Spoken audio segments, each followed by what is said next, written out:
Our illustrious panel. I'm really excited to have them start the discussion.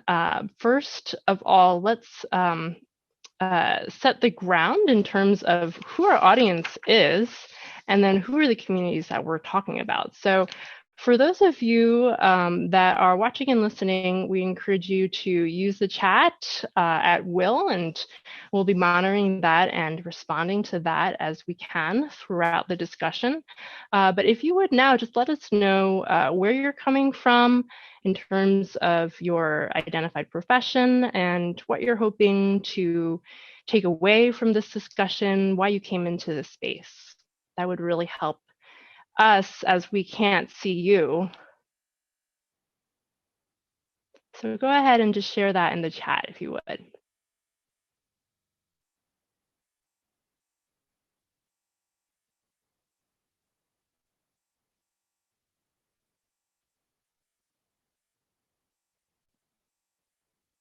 Well, maybe we have a shy audience. I'll give you all a minute to let the answers trickle in.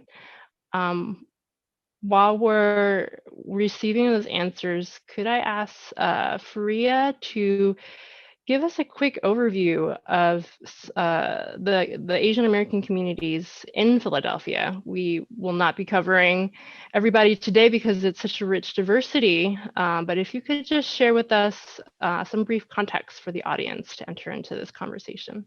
Sure, of course, Sarah. And I want to just say quickly, thank you so much for inviting me today.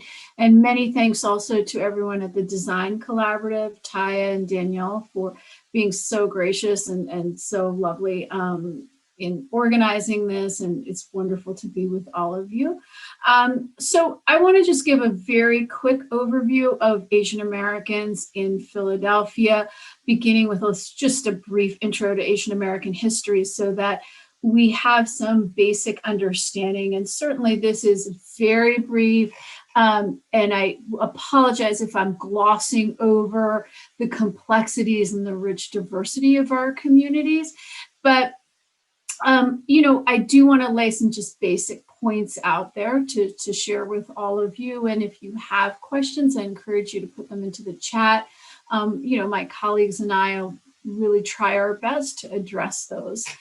So if we think about Asian Americans in Philadelphia, I would say that we have a very rich and diverse history and heritage and many, many different communities. But Philadelphia wasn't actually a major point of arrival for Asian Americans until really actually quite recently. Asian Americans actually began to arrive in the US on the West Coast. For multiple reasons, including gold mining, including working on the lumber yards, building the railway, farming, for example. It was actually, there were still some Asian Americans on the East Coast, Bengali merchants, peddlers that were arriving in through New York and Boston, major seaports, and then arriving down to Philadelphia, and certainly moving on through the South and out West. The majority, though, of Asian Americans were really arriving on the West Coast. It was the exclusionary and discriminatory policies at the time that forced Asian Americans to leave the West Coast and look for other opportunities out east. And that includes, of course, the Chinese Exclusion Act of 1882 and land laws, alien land laws of 1913, limiting opportunities for Asian Americans to live and work on the West Coast forced many communities to come out east and create home and space on the East Coast. It wasn't really until 1965 that we see a major shift with the Hart-Celler Immigration Act, when many Asian Americans came to the US. But remember that in 1965, the US had a particular need for skilled technical workers in the sciences, as NASA was launching a space program to get to the moon, and as Lyndon Johnson signed Medicare and Medicaid. These particular moments in the US opened the doors for Asian Americans, but a very specific kind of Asian American, one that had these particular skill sets, English language access. So this really changed the face of the US in dramatic ways. And Philadelphia also saw, a lot of Asian Americans at that time. Limerick Power Plant engineers came to work. We have healthcare growing throughout all of Philadelphia, so lots of physicians. The Kerala nurses in North Philadelphia. We have dentists coming through the Penn Dental Program. In the 1980s, the population begins to diversify. We have refugees from Cambodia, Vietnam, Laos, settling in pockets of Southwest Philadelphia and West Philadelphia, South Philadelphia. We also have, by the 1990s, increased diversity through H-1B visa. And through the diversity lotteries, we'll see that many immigrants came from Bangladesh at that time and settled in North Philadelphia and West Philadelphia as well.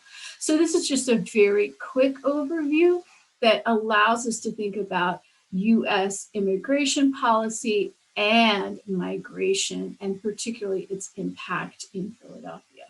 Thanks, Faria. And any discussion about Asian American communities has to interweave these historical landmarks around immigration policy, as well as integrating with the different development decisions in the country. And the stereotypes of Asian Americans that we'll explore today that are manifested within those decisions and impacts. So I've been reading some of the answers from the chat in terms of who's in this virtual space, and it's wonderful to see a diversity of folks that have been in Philadelphia for a long time and involved with the design community. Looks like there's a lot of certified planners or planning students, folks that are in the land justice space, maybe not directly in the design and planning space. Some community advocates and members of the Asian American community coming to support our panelists today. So wonderful to see you all, and thank you for showing up to this discussion. So I'd love to open the floor to our panelists and ask you to briefly tell us which communities that you're working with most closely today. And then as Asian Americans working in these spaces, our personal stories are so intertwined with what we do. So I'd love for you to share how you came to be in these communities and doing the work that you do. And I'm particularly interested, as you all represent such a wide range of different roles in the communities that you're in, how you chose those roles and what it means for the ways that you're interacting and engaging with your communities. So I'll open up the floor now. Yeah, I could go first. Hi, my name is Omali Osteen, work for CMAX, and just a quick correction, I only work for one job with CMAX. I'm wearing a couple hats, so that's the slash. Why my title is a little different. To answer this question, I cannot skip my, the background a little bit of where I grew up and where I come from. So, as Sarah mentioned, I grew up in Cambodia, in a developing country. I was, Hey, Somali, can I interrupt you just for a second? If you can move your mic a little closer, you're sure. coming in and out. Is it better now? That's much better. Thank you. Okay. So I grew up 10 years after this decline rule, about Cambodia history. And yeah, growing up I would say, developing country, I heard a lot about work equity and equality, but I don't see much has been implemented in the society or where we live. You know, for example, all children can go to school, but in the reality, poor children cannot afford to sit in the classroom while the family needs food on the table, which that including my sibling who had to left school but at a young age just to help support the family. And I was the one that lucky enough to be born of the youngest family and the only one and the first one that graduated from college. And that how my passion and my compassion and desire to work and serve community in needs have been, grow up since then. And it's after I graduated, I decided to work for multiple local and international organizations, fighting for children education, fighting for health, community health, and such. So after all this experience, I moved to the United States in 2015 after married to my husband. I came to this country without an expectation that I would be able to continue to do what I used to do at home or to do what I love to do. Because in my mind, I think that this rich country would not need my skill or experience.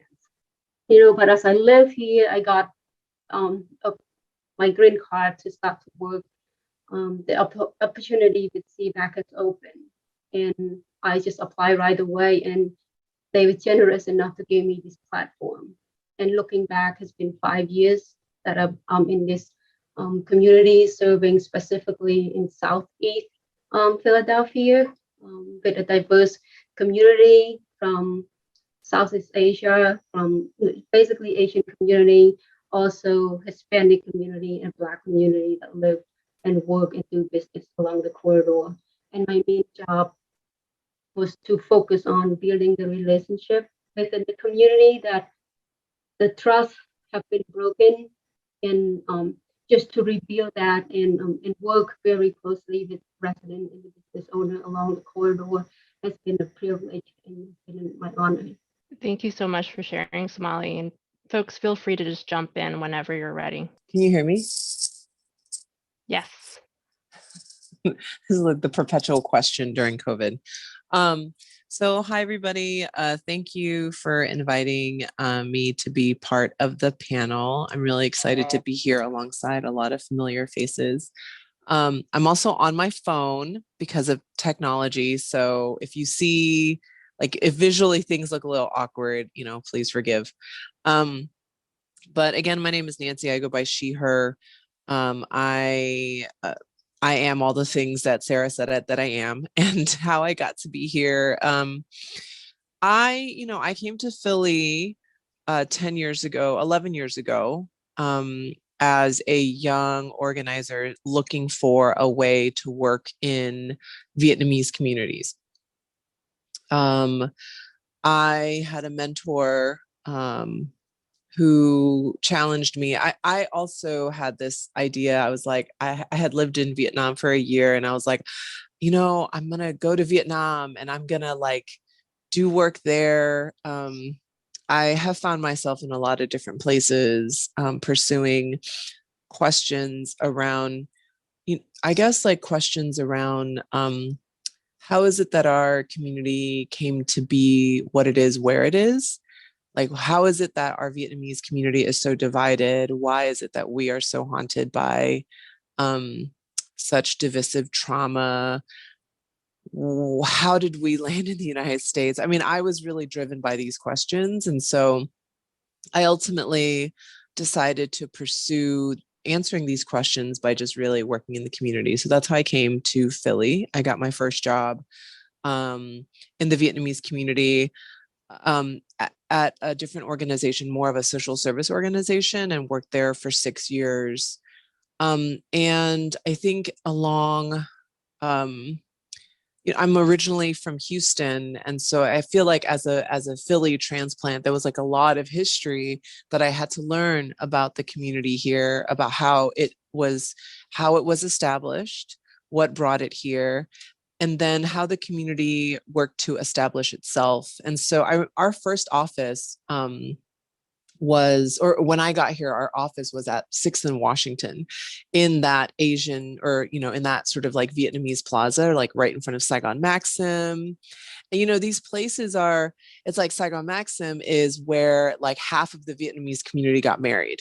And then down the street, because it's like a big banquet hall, and then like down the street is like, Bode Temple was one of the first Vietnamese temples that was established, where we held a bunch of community events. And down the street from there is like Hoa Binh Plaza, which I'll talk about later. But I feel like how I got to be in the position that I'm in was really just like seeking the answer to these questions. And I think like 11 years in, I have a lot of thoughts now about how it is that we got here, why we're here, what does the broader community think of, us being here? Yeah. So there's a lot to dig into there.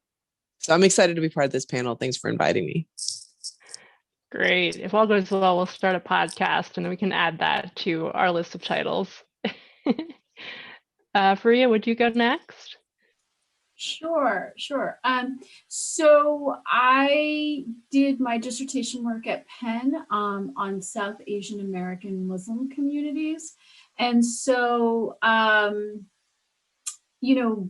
did that work and ended up working for Asian American Studies when I was finished, which is a program at Penn, and really, learned a lot on the job, I would say. Taught a course. I'm teaching it right now, which is called Asian American Community. And that really got me involved with many, many organizations in the city. And I learned a lot and met some amazing people. And I would say it was really being appointed to the Governor's Commission that introduced me to the state. And I was fortunate enough to be able to travel and meet Asian American communities in Pittsburgh and in Harrisburg, in Scranton as well. And just, it was incredibly enriching for me. And at the same time was able to deepen my relationships in the city as well through some board work and just through the Governor's Commission. And through teaching, I really try to encourage my own students to connect in helpful ways with our local community. But at the same time, I'm very protective of our local community organizations too, that are, at capacity and making sure they're not overburdened with students. So it's a partnership. I really appreciate hearing that last part for you. I'm sure everybody here has been getting litanies of emails from schools, everybody who wants an Asian American face.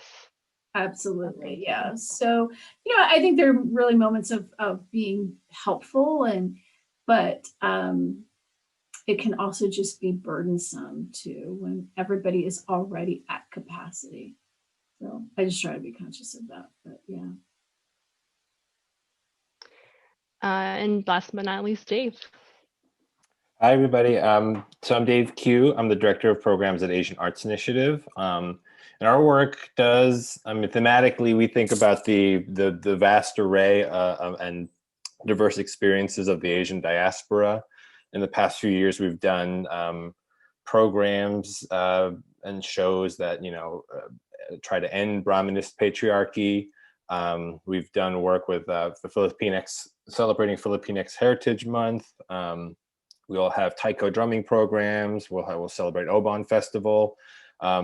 So we do have a pretty wide scope of what we try to talk about and do programs with, but we are located right next to Chinatown.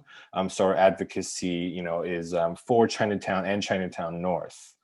Let's see, how I got to this work is actually quite different from everyone else. I have a degree in sculpture, so I have a kind of more of a traditional visual arts degree, but kind of quickly working in galleries, working in the contemporary art space, I got bored of the kind of the action that needs to happen in a gallery, where you divorce yourself from all outside context in order to kind of look exclusively at the work on display. So I started moving into a field that was new then of socially engaged art.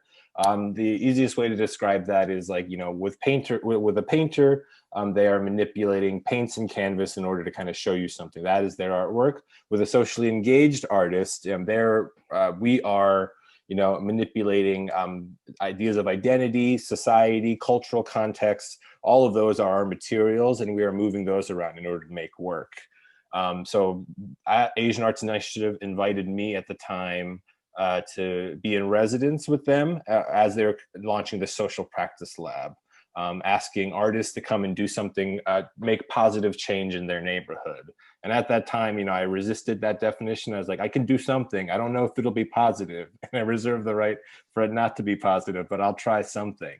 And I think over the last decade working in this field, I think once you start to involve community members in your work, once you start to kind of have those conversations and get deeper into the understanding of why are people here, what are their concerns, once you start to make more promises to people and start to share that space, I certainly find myself understanding more and kind of becoming activated over the past decade, learning about the issues and really starting to, you know, have a deep passion in fighting for our folks to continue to stay in these neighborhoods.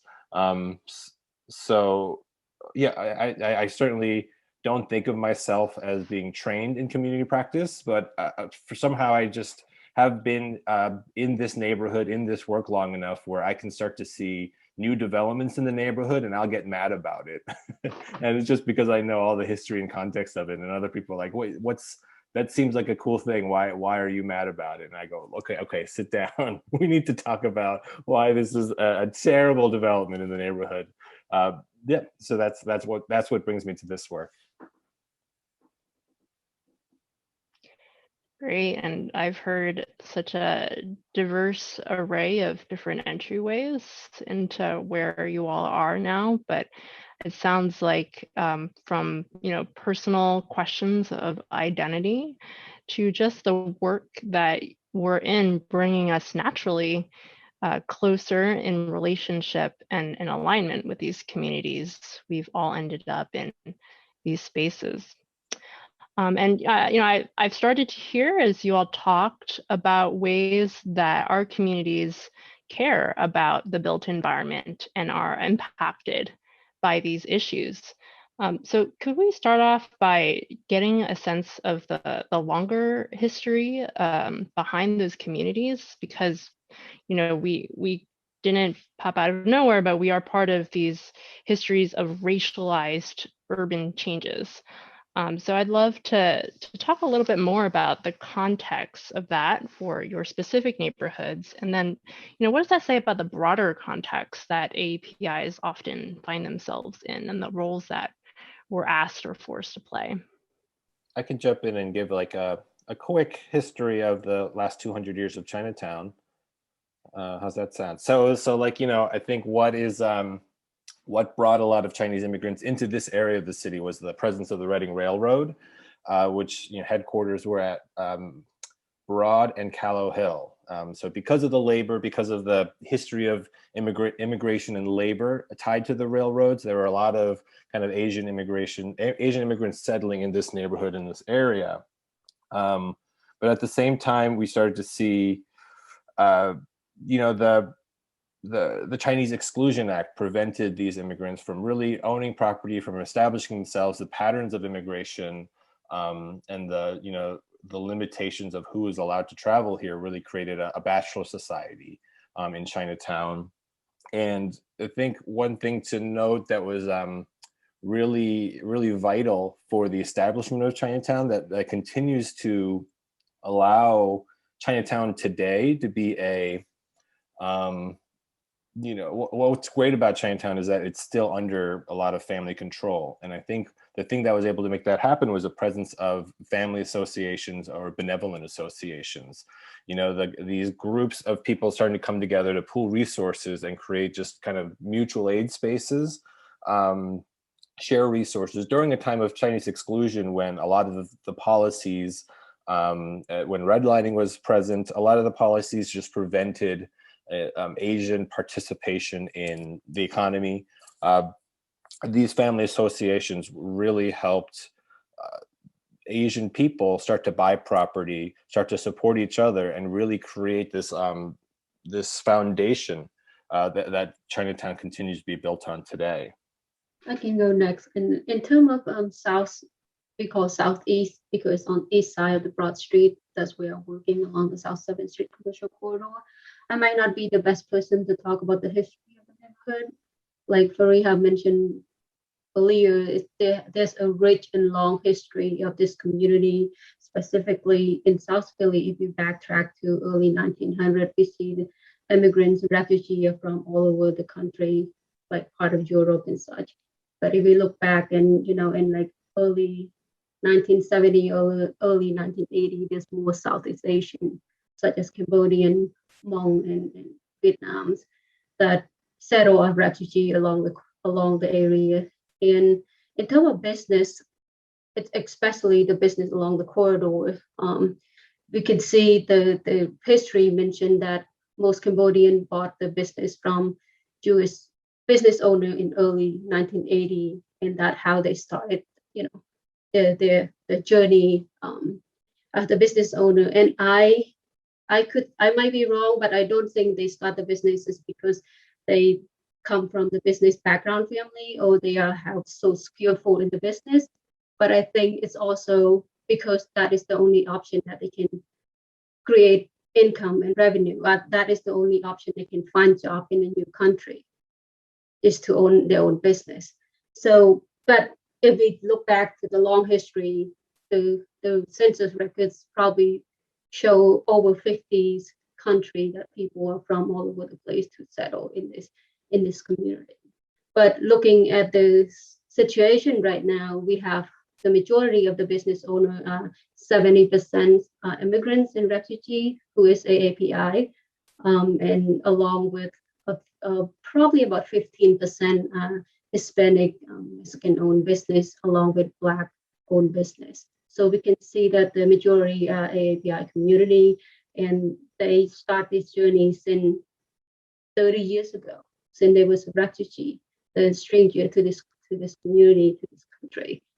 So I have the privilege to learn about this history through my job, and I feel very honored to and see how far they have came and successful in this country, and I have a lot of respect for that.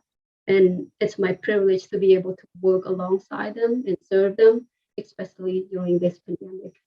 I can chip in. So, I want to just reiterate what Dave has mentioned. It's important to remember that with the alien land laws, with the Exclusion Act, with anti-miscegenation laws, the history of Asian Americans was really based on labor and not on building lives. Women could not, from many parts of Asia, could not migrate to the US to join their husbands. You couldn't go back and get married and bring your wife. Those, policies were particularly put in place so that Asian Americans did not build lives here. And so the businesses that they did establish, oftentimes they had to live in the businesses that they could do, and they were limited in terms of where they could live and what kinds of businesses they could run. But because they had certain businesses that were operating, as Somali mentioned, what develops out of that are these networks, right? And so There's lots of Cambodian donut shops, right? There's lots of Lebanese Americans that own pizza shops. And it's not because Cambodia has a rich history of donuts or, Lebanese are the best in making pizza. I mean, both of those things might be true, but the fact is that because one immigrant came and developed this particular business, this, industry, many immigrants could then welcome others that were new to the country, offer them a job, training, a place to live, and so forth. And then these kinds of businesses grew. But what I would add for the South Asian American community, it's slightly different because South Asia is a much larger and much more diverse population. South Asia is actually made of 7 countries, as recognized by the US State Department. Sometimes we think of it as 8 different nation states, and they all have different relationships with the US and different migration histories. And that's really important to remember. As I mentioned early, there were lots of merchants and peddlers that came from the Bengal region through the East Coast, peddling wares. Many of them settled in New York. In terms of Philadelphia, we really see the bulk of migration after 1965, right? And so this was a population with particular skill sets. But then later, as they built lives here, built temples and mosques, we see a lot more diversity in the 1980s, in the 2000s, with the US need for technical skills in the computer and software industry, H-1B visa holders and so forth, but also diversity lottery that allowed a lot of Bangladeshis to come to the US. Each wave is distinct, right? And each wave creates space differently with the particular assets that they have and the locations in which they settle in. And I think that's really key to remember, that all of these are so, complex, but they're intertwined with migration history as well. And what I would say is, depending on the point of migration, whether you came in 1970, that will be a very different US experience than if you came in 1980 versus if you came post 9/11. And that's a big marker for South Asian Americans because, as we know, there is lots of discrimination and Islamophobia, whether you're Muslim or not.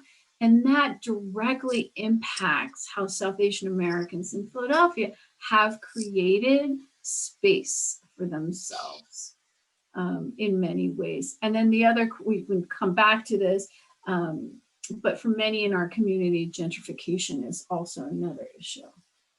So I think that one thing that I really want to emphasize is that we really do have to be careful about thinking about our narrative as part of this, bootstrapping narrative of Asians, and I'll speak from the Southeast Asian experience, Southeast Asians that came here from war and then were able to build businesses and lift themselves out of poverty, etc. Because Faria said, there were so many factors about what was possible when folks landed here. I also appreciate this call to think about what brought people here, right? So totally agree that labor is one aspect, cheap labor, right? Exploited labor is one aspect of why certain Asian American communities or Asian communities came to establish themselves in the United States. And then the other part of that is war, militarism, right? So just naming that, I feel like we have to, name the whole story, right? The reason why Southeast Asian refugees came to the United States was because of prolonged war in Southeast Asia, including illegal bombings of Laos and Cambodia that drove folks, away from their sort of their lands and into a situation where they were displaced into the United States. And so the other thing that I want to name is what the heck was going on in 1980s in Philadelphia, right? What I think about, which kind of blows my mind, is like 1980s was a huge time of white flight out of urban cities, right? At the same time that there was so much civil unrest coming at the coattails of the civil rights movement and the Black Power movement. 1968, 1972, some of the worst, like we think about the Black uprising this summer, and it harkens back to this history of how like so much of US history in the late 60s, in the 70s was this period of struggle, right? And in the 80s, when Southeast Asians landed in Philadelphia because of the Refugee Resettlement Act, at the same time, I don't remember when Reagan was the president, y'all. I should just know this someone will put it in the chat, but like, it's like, there was a ton of Southeast Asian refugees, over 1 million, that were resettled into the United States, also in Philadelphia. It's the largest refugee population in the history of the United States, and trust that never happened again. And also that, Southeast Asian refugees who are coming to the United States because of the sort of like the political drama of fleeing communism, that was also happening in South America, except, in South America, those refugees were not let in. So that's a whole other story. So thinking about Philadelphia, like white flight leaving urban centers, refugees being resettled right in, especially in pockets where, the edges of white communities and Black communities were hitting, like that's where Southeast Asian folks were being resettled. The ethnic and interracial conflict that came out of that, because at the same time in the 80s, you have Reagan and Reaganomics and welfare reform and like the overcriminalization of communities, of specifically Black and brown communities and Southeast Asian communities. All of that was happening at the same time. It like blows my mind that like MOVE, right? The whole bombing of West Philly because of the MOVE bombing, if folks can drop links to that, happened at the same time that Southeast Asian refugees were being resettled in like slum tenant apartment buildings, right? So that's all sort of the history and context of how our communities, our sort of Southeast Asian communities, came into Philly. And I feel like the intensity, the tenseness of like divestment from urban centers that like started in the 80s and drove into the 90s, and all of that like was sort of displayed and then felt and then enacted at the interpersonal level, because there was a lot of anti-Asian violence, right? If anybody wants to know the history of that, please listen to the Asian Americans United they just did this amazing panel that's like heartbreaking on Facebook. And I think that, so the history, yes, I think that in spite of all that, because definitely, like Somali was saying, like limitations in language, English limitations made it so that folks were driven to start their own businesses to take care of their families. Like all of that is true. And out of all of that strife, certain community centers started to like grow, right? And like I saw Sarin Chan on here, and he's always like touting like Cambodia Town, right, on 7th Street in South Philly as one area. And then like I think for Vietnamese folks, like we think of like Washington Avenue, right, as one area. And of course there's Chinatown, and I feel like there's a lot of important history, so much important like struggle history about like gentrification and how that has happened in Chinatown too. And so I feel like I think one thing I want to leave us with here is that, we didn't, like, we have when we tell the story of how our people were resettled into this community, we have to also speak to sort of like with the same intention that Sarah like opened us with, like who were here before us, right? I think that I'm trying to learn the history, and I'm trying to learn the history of how to do that. So for instance, when we talk about Hua Bin and we try to understand Washington Avenue in the context of gentrification, I just want to like share one statistic that's really crazy, which is like working class African American residents in South Philly dropped from 90% to 38% from 2000 to 2014, right? Like that's what gentrification looks like. When whole communities are pushed out, and the stories that go with them, the networks, the community support that go with them. And then with the Southeast Asian community, and how we were established from like the 80s into the 90s, and the reason why Hua Bin Plaza, which is one of the fights that we have been struggling around, was so important to the Southeast Asian community, the Vietnamese community in particular, was because it was the first plaza that was established in 1990 to service this community, like to bring the goods, the food, like those culture workways into the city. That was like the first. And I also like, it means something, right? That the first Vietnamese and sort of like Vietnamese plaza is named Hua Bin, which means peace, right? That like, that is what people were trying to reestablish. And that is what we were trying to fight to conserve or retain. And that has been what has been gentrified out of 19145, along with the Black community that has been gentrified out of 19146. Sorry. So I'll stop there. Thank you to all the panelists for providing those geopolitical contexts, as well as the longer timeline of the spaces that these communities came into, and connecting that with the transition, the forced transition of these communities through gentrification processes, which I'd love to delve into further in a few minutes. Staying in this question of how our communities show up where they are now, though I'm curious if you could talk a little bit more about how our communities seek to anchor themselves in the places and spaces that are important to them, and what ignites them about place and space, because it's not always what is igniting other communities, right? And so, thinking about Hua Bin Plaza, about those mosques and temples, Faria, that you mentioned, I'd love to hear more from all of you about that. I could go first, Tim. So in terms of place and space within the community that we serve in, it's very important to our community because it's their home, it's their community,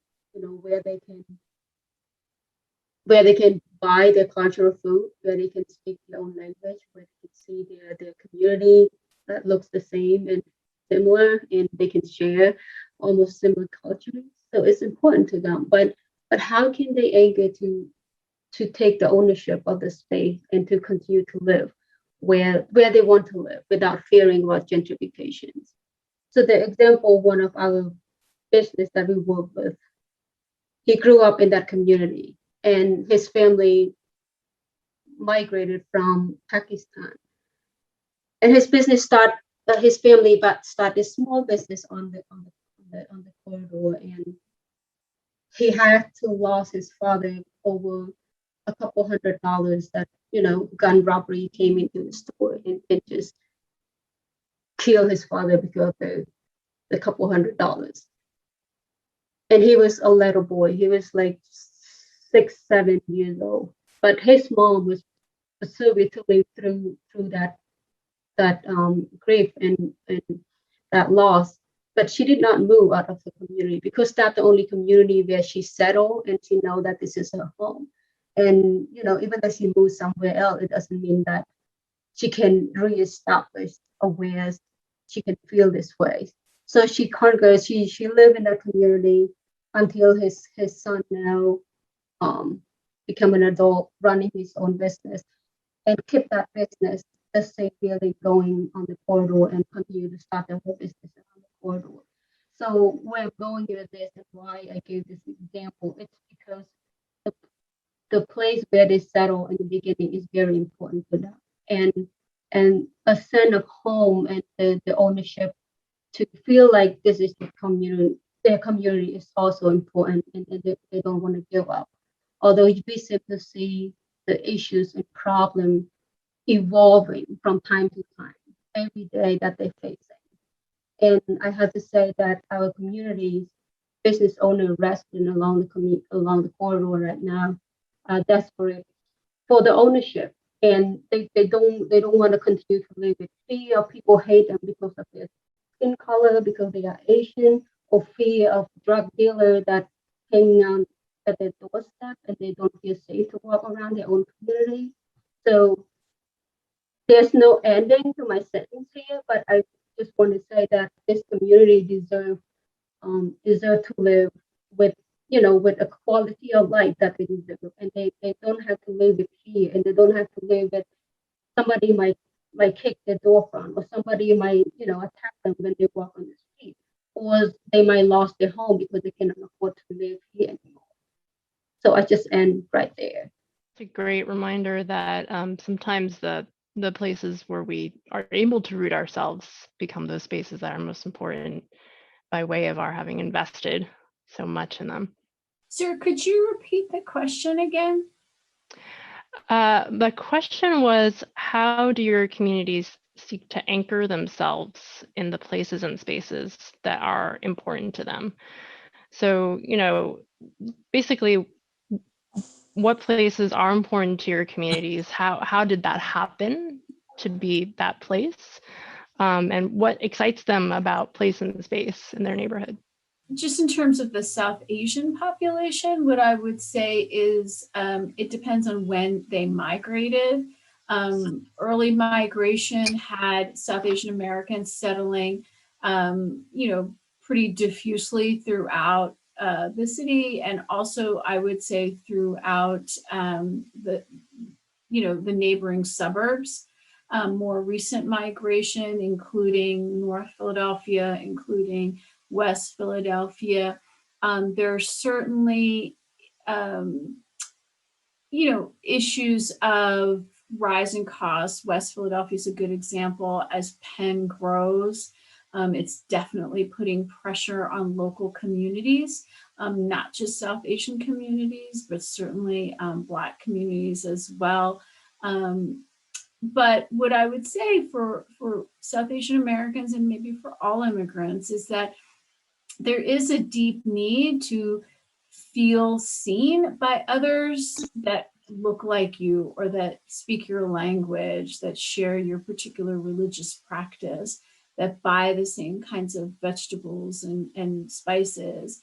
And so there is a desire to be with each other and to raise families that share a cultural heritage. And so, you'll see lots of really amazing temples and, gurdwaras and mosques throughout Philadelphia. And in particular, just on the outskirts of Philadelphia in the Millbourne section and the Upper Darby section, which has an incredibly diverse community of all Asian Americans.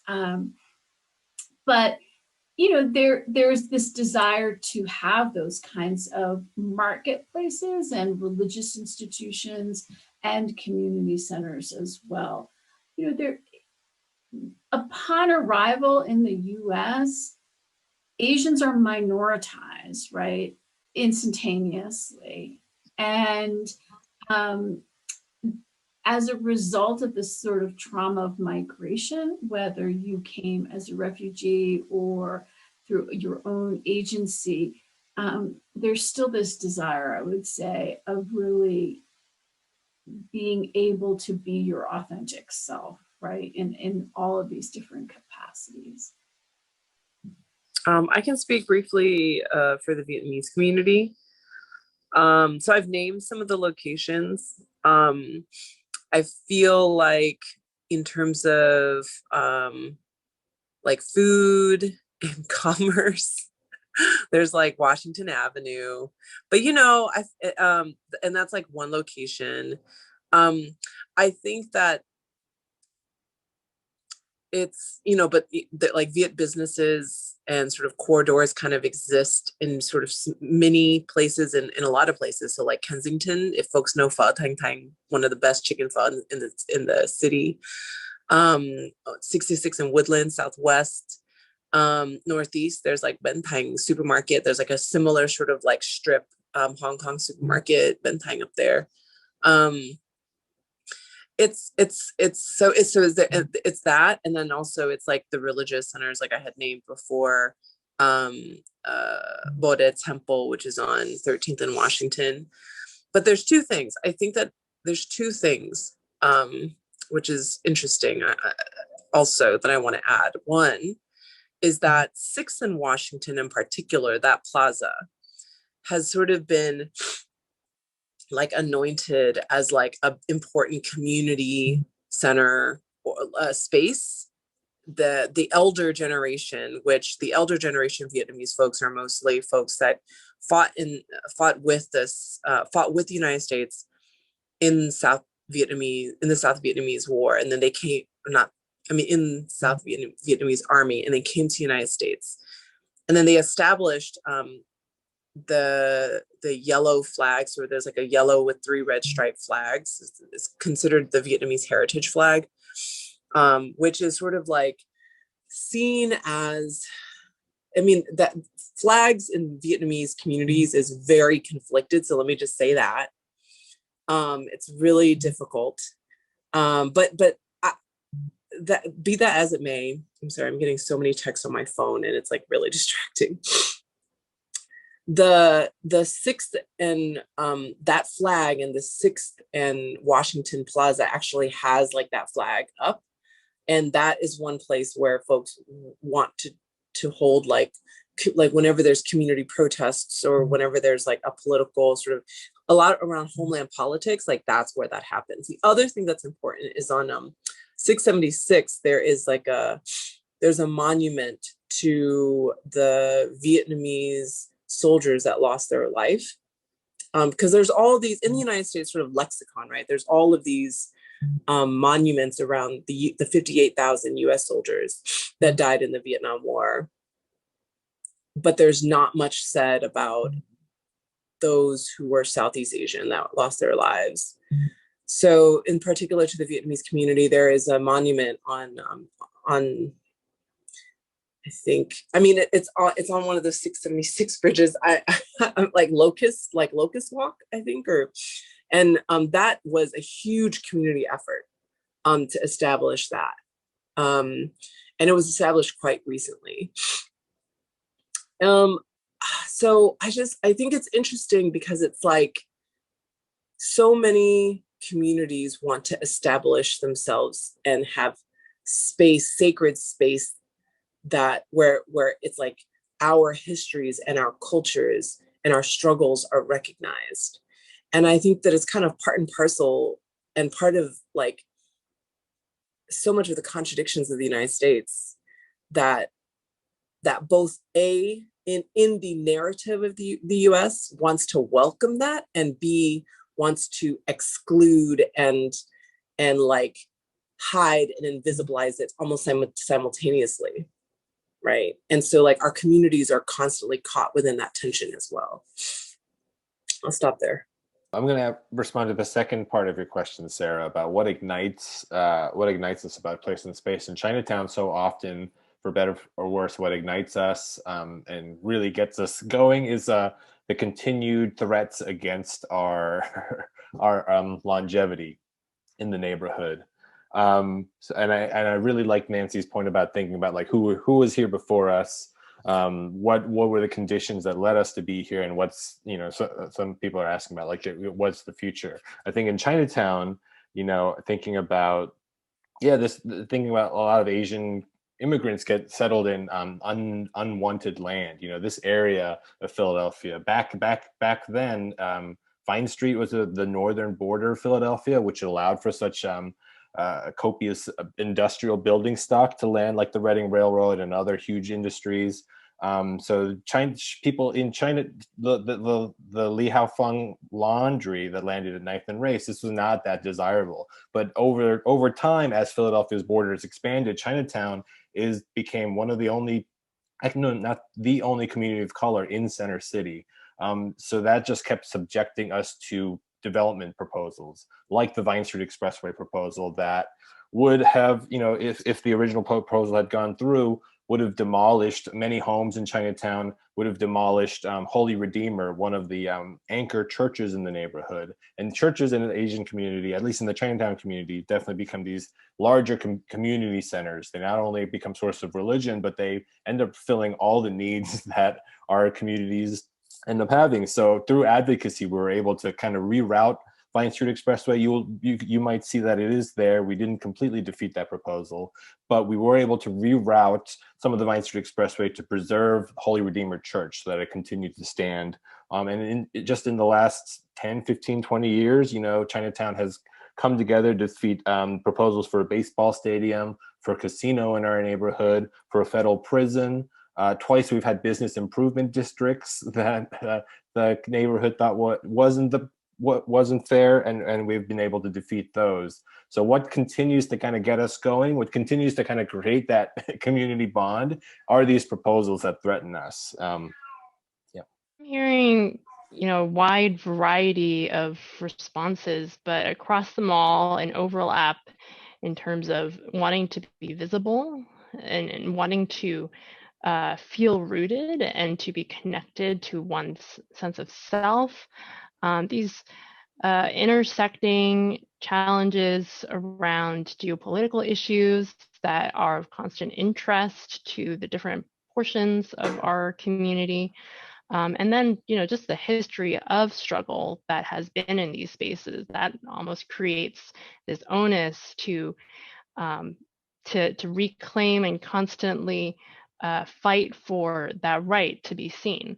And of course, that tension between the trope of being the perpetual foreigner, which is this idea that Asians will never assimilate and that we are actually a threat to Western values and culture, and the constant sense that we're either a threat or a model minority, which is the idea that Asians are the race that has pulled themselves up on their bootstraps and is able to make it, and so casts other races in a negative light.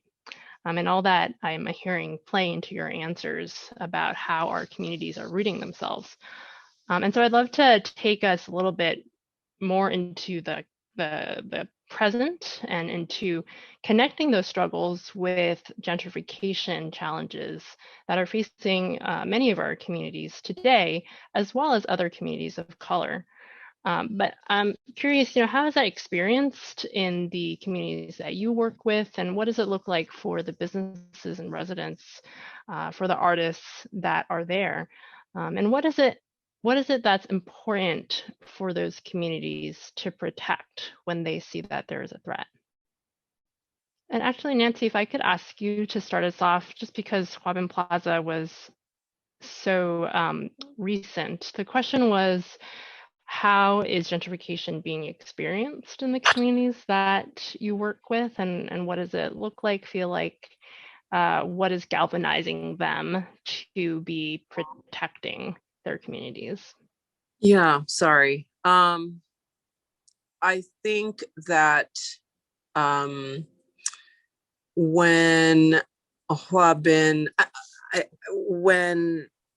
okay, so what does it look like is developers with a lot of cash are coming in and trying to buy out property.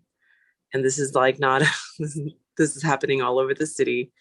That statistics that I read about 19146. So other context is like 19146 in Philadelphia is one of the 10 most quickly gentrifying zip codes in the country. And yeah, so the pressure is is that, folks can establish their business, have been there for over 25 years, and then they get their building bought up from under them, and then they're forced out. And what that looked like with Hua Bin was, we saw an article, I think it was Plan Philly, an article that was like, this thing is happening and this developer is coming in with these beautiful images of what these luxury homes are going to be like. And we were like, oh my God, that's Hua Bin. Like, that's like my favorite, banh mi John, like, what? And then, we just went to the store, to the supermarket to just be like, oh, how is this affecting y'all? Like, whatever. And, Viet Lead, we do voter registration at supermarkets. Sarah, you're going to have to like tell me when I have a minute, because I sometimes go long. But we do voter registration at supermarkets like pretty regularly. And we've been there doing voter registration like for years, and nobody talks to us. like folks in there like know us, because they're like, oh, there they come. Those are the folks that do voter registration. Okay, let me just not look at them. But that day when we came in, like that cold, right? Like lightning thing is like, anyway. So we came in that day and it was like totally different. We were like, hey, we saw that article, and one of the first folks that spoke to us was Gong An, who owns it's like a shipping and like phone card business and in there. And she like came out and like grabbed us and like talked to us for an hour and a half. And she didn't know us from anybody. It was just that we came in and asked her, we saw this thing in this article, and it turned out that all of the businesses had found out the same way, which is not that their landlord told them, but they found out online. And like the way that development happens in Philadelphia is that there are RCOs, or registered community organizations, that are supposed to be like maybe a frontline defense for gentrifiers or developers to just come in and like say, I want to build an incinerator next to your house, right? So RCOs are supposed to vet all of the development, or all of the, a business or a developer wants to come in and build X in this community. Well, the RCO of that community, registered community organization, is supposed to know that and hold a community conversation, and the community is supposed to vote on it, right? Except that, so the RCO in that neighborhood, there are two, there's actually three, but the one that actually held the vote meeting did not contact anybody in the plaza, didn't even know that like there were businesses in the plaza, and were so honestly shocked when we were like, how could you say yes to this thing that's going to displace these 10 businesses, 50 jobs, and they didn't even know about it. Like they didn't come to the vote meeting. They didn't, so I think that like, they were like honestly shocked. And also, we were like, this is part and parcel of the invisibility of Asian Americans in the city, right? That like, how is it possible that you are an RCO, that the job that you're supposed to do is bring the community most impacted by any development, right? And they're supposed to go like door to door, send like letters, but of course letters are in English. Everything is in English, right? And so the reason what galvanized these folks to fight back is they were like, wait a minute. I think as organizers, our work is to be like, there is a path forward to fight. A lot of people want to give up because they're just like, oh, I mean, in the Vietnamese community, when we brought this, out like a little bit more public, people are like, you're not going to win. Those developers have so much money and they like buy out all the politicians and da-da-da. And I was like, wow, you got a really good handle on how American corruption works. And like our job as organizers is to show some pathway forward. I don't know what will win, but we don't have to do nothing. We can do something, right? And so, that something was a petition. That petition came online and got 12,000 signatures in 2 weeks, because that community center, that space, that, so many people had like shopped there, had grown up going there, had bought plants there, had gotten married there. Hai Tinh is like was one of those places where the Cambodian community used to like get married all the time. It's like half the Cambodian community was married there. I don't want to say that, and I'm wrong. My bad. Khmer folks. But I just think that like, you know, it's really hard to organize against like gentrification because so much of who controls like what gets built, why, is out of community hands. Like that's like another huge problem in Philadelphia, which is the community that is most impacted by any development generally is not part of the conversation about what gets built where and why, right? The city and the city council is really much more impacted by, or like at the behest of like developers who have very deep pockets. It means a lot that like, you know, if folks look up who funds Kenyatta Johnson's elections, it's like a huge majority are developers, y'all. So this whole thing about in our community, the feeling of like helplessness of like, you're not gonna win, the developers have such deep pockets and they buy out the, you know, politicians. And I was like, wow, y'all are so right. Like we had to research and then reaffirm that was the truth. But then what happens is if you can organize people and then there's actually like a strategy, then you can push back. But it's been a lot of work. We came into this in July of 2019, organizing against a ZBA hearing. We were like, okay, this is going to be 3 months. It's now 2.5 years later, right? And we're still fighting this developer and trying to get a community benefits agreement. So this is like a very long answer, but I think that the final thing I'll say is like, you know, city planning, the planning commission, when we came out with Hwabin, it was the first time that the planning commission even had a vote being like they're against this development, right?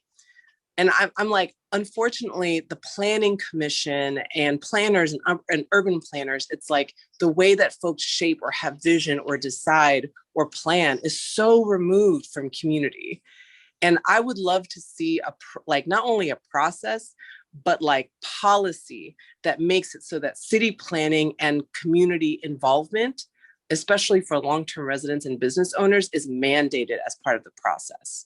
It's not like if you want to, it's obligatory. It's like you have to get the city to do language access. That's not if you want to, that's obligatory. So I feel like that the same thing has to happen when we talk about planning. Otherwise, that's the reason why, you know, the Black community got pushed hella out of 19146 in like 10 years, you know?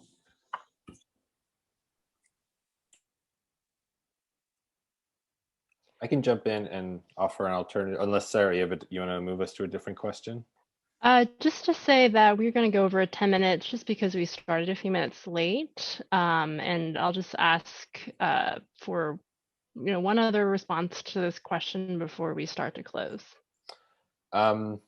I think what happens with gentrification, how it's experienced on a community level, is that you start to be unable to imagine your future in a place. So you start to make all these small decisions that start to move you on, that start to kind of move you on before it might be your time. So I think just it's a violent act that happens. Let's see. And I think the people have been asking, how can we design the better spaces? How can we kind of work around this? I think architects and designers and planners and city processes need to think of community involvement in other ways. I think we see two types of involvement. One is the community. We ask the community to help generate us ideas. And it's like, we're doing this thing, come tell us come dream things with us. And it's like, you know, a very light engagement. We may see some of those ideas realized, we may not, but, you know, we're also not given the tools to really understand what are the implications, what's the budget, what are the impacts, et cetera, et cetera, et cetera. Typically, when those types of things go wrong, the community is then asked to hold truth to power. And if we have to do it, we will do it, because these are our homes. These are where we build our lives. If we need to protect our spaces, we will come up and do that. But there's a third alternative. There's a way to think about the community members as being allies in your project. really helping bring community members on who aren't going to have the same training and the same background, but have the same goal in mind. They want your project to be great because we want our community to be great. We want these assets. We all want the same things, but we are so off. We are not asked to contribute to the project in that way. We are kind of cast in this light of like the community is going to be a problem. And then if you think of us as a problem, we will show up and be a problem if you don't involve us. So I plead with this group to think of community members in this third way. If I could just jump in to add something to what Dave is saying too, and what Nancy said, is the invisibility of Asian Americans. And I think that it's important to recognize that not just the victimhood of Asian Americans, right? I mean, but the resiliency that despite incarceration, despite Islamophobia, despite the fear and mistrust of government and government policies, Asian Americans have still shown great resilience in creating lives here that are rich and diverse and meaningful, right? And so what I would say to all of you as planners and architects is, yes, to think of Asian American communities as allies, but also to think of Asian American communities or any other community where this work will be done as sources of knowledge, right? They know best what they need and how their neighborhoods can be transformed.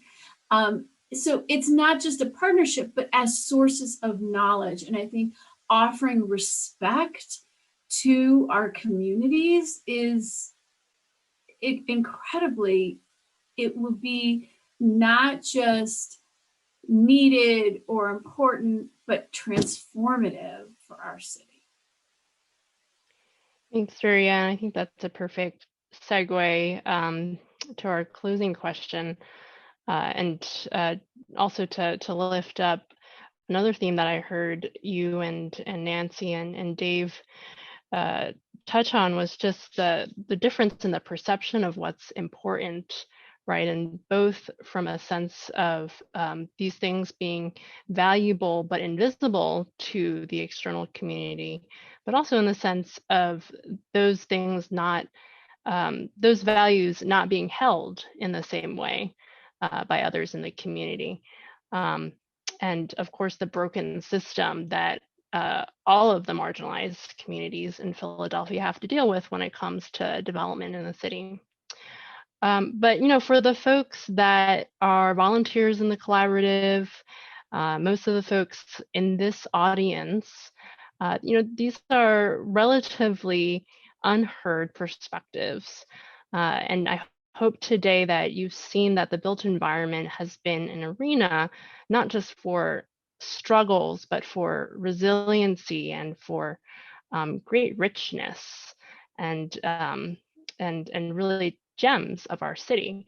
And there are so many layers to understanding that, and so many layers to what has been built in these communities, but they're rarely acknowledged and they're rarely taught in our history classes or even in the practice of those AIA certifications, which I believe most of the volunteers for the collaborative hold.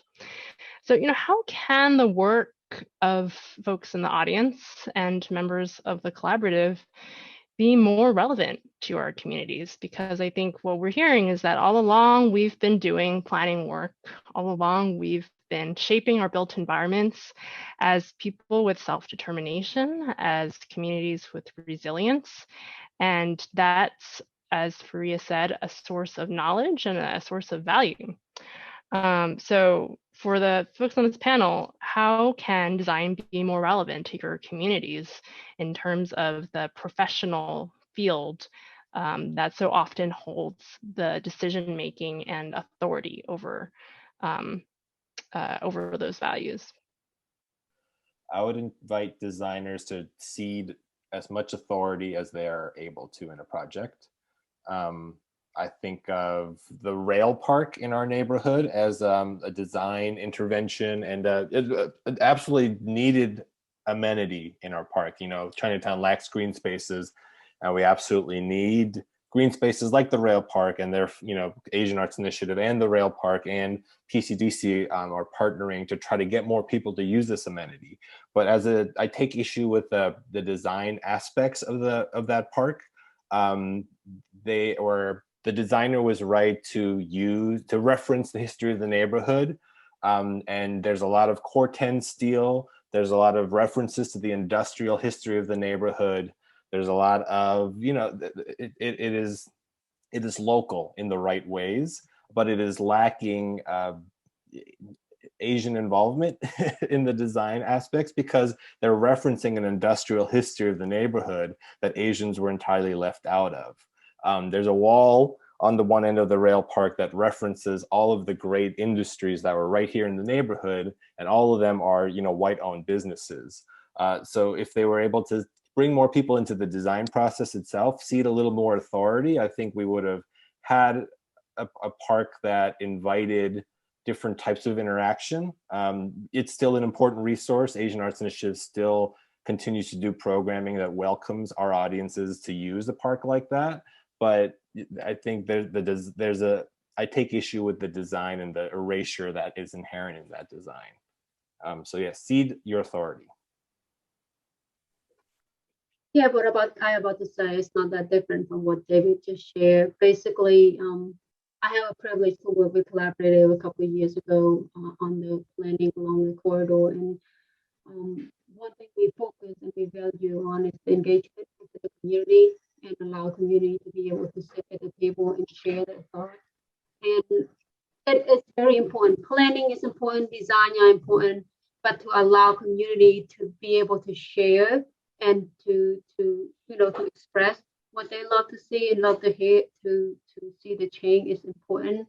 And sometimes we said, okay, we host a meeting for the community, but we also should think about equity in the process, because if we host a meeting without providing the assistant on languages, on other things that community might need, because some of them not even able to understand the language. So as you engaging the community and you allow them to sit at the table to share their perspective, to hear their history, to respect that, you might also want to think about the equity and how to make that engagement worthwhile. I think I'll add here, 100% agree with what everyone has already brought up.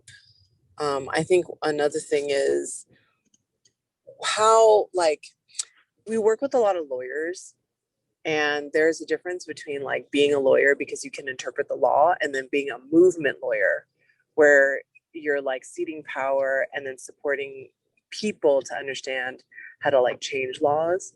And so I'm what would it mean to be a movement designer or something like that? I'm oh, that would be really cool. Because I know one of the folks that has worked with us from the beginning, Jenny Chen, who I don't know if is on here, but she is an urban planning major, and we so benefit from her sort of the expertise that that brings in. But she totally works to support the vision of the business owners in the community that live, and the various communities that live and work and utilize Washington Avenue. I think a big question around design is who is the design for? Who's been part of the conversation around around what the design is and who is the design for? And also, please do not ask me at LEAD to interpret or translate anything that you guys do. I cannot be we are a Vietnamese organization, and so many folks just reach out to us to translate their we're in a planning process. We're doing Project Zero. We want to bring more bike lanes to blah, blah, blah. And we want you to translate X, Y, and Z for us. And I'm that's not our role. So that's another thing. Please don't ask us to translate. That is not our role. Thanks. Faria, any final thoughts? No, I mean, I agree with all my colleagues. I mean, I just think that, rethinking knowledge, who has the knowledge and authority is really, in essence, thinking about power, right? And I think that that's really an important question to think about as projects are planned or designed, is who holds the power and the willingness to, you know, allow for other voices, right? Is to acknowledge that you have the power in this kind of project, and whether or not you're going to give that up, right? And again, you know, just seeing community members as sources of knowledge is an incredible way to begin a partnership, right? And not just, you know, sort of like in a tokenizing way, just come in and tell us what you think so that we heard you, but then we're going to go ahead and do something totally different. But really actually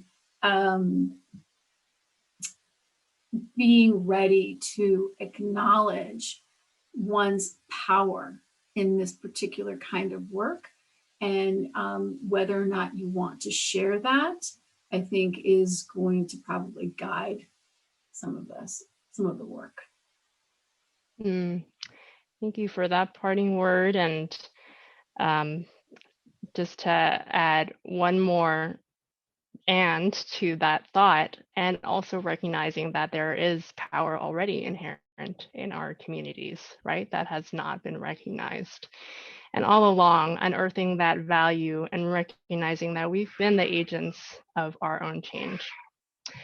Well, thank you all of our illustrious panelists for your expertise, for your time. You all have so many different jobs and responsibilities, but we thank you for spending this time with us. And thank you for the collaborative, which has spent its last 50 years answering the question that I posed to our panelists: how can planning and design be relevant to the most marginalized communities in our city? Thank you for holding this space. Have a wonderful evening, everybody.